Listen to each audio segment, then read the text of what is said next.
এখন দুইটি গুরুত্বপূর্ণ বিষয় নিয়ে আপনাদের সামনে কথা বলতে চাই। একটি বিষয় হচ্ছে যে আমরা দেখছি গতকালকে থেকে বাংলাদেশের বিভিন্ন জায়গায় ঢাকা শহর থেকে শুরু করে বিভিন্ন অপ্রত্যাশিত ঘটনা ঘটছে, সহিংসতার ঘটনা আমরা শুনতে পাচ্ছি। আমরা আপনাদেরকে স্পষ্ট করে বলতে চাই, এই যে বাংলাদেশের ছাত্র সমাজ একটি এত বড় আন্দোলন করেছে, একটি ফ্যাসিস্ট একটি সরকারের যে একটি পতন ঘটিয়েছে, সেটি আমরা এই কারণে করিনি যে একজন নির্যাতক চলে যাবে আরেকজন নির্যাতক এসে সেই জায়গাটি নিবে।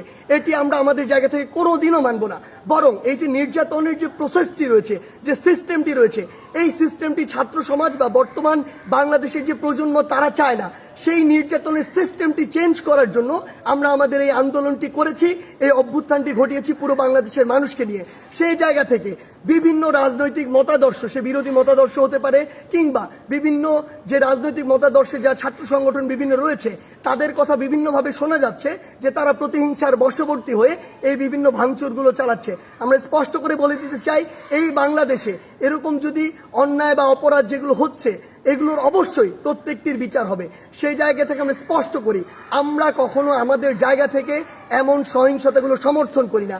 একটি দল 15-16 বছর ধরে বাংলাদেশে এই একটি রেজিম চালিয়েছে, একটি যে স্বৈরাচারী ব্যবস্থা চালিয়েছে, আবার কেউ এসে যদি এটি চালায় তাহলে আসলে পরিবর্তনটা হলো কি, লাভটি হলো কি? আমাদের প্রত্যাশার সাথে এটা কোনোদিন প্রাসঙ্গিক হয়? কখনো হয় না। তাই আমাদেরকে এটা আমাদের কাজের মাধ্যমে প্রকাশ করতে হবে যে আমরা যে বাংলাদেশের স্বপ্ন দেখি সেটি আসলে আমরা সত্যি করতে চাই। আর ভিডিওতে একটা লাইক দিতে ভুলবেন না কিন্তু, আর চ্যানেলটিকে সাবস্ক্রাইব করে দিবেন অবশ্যই।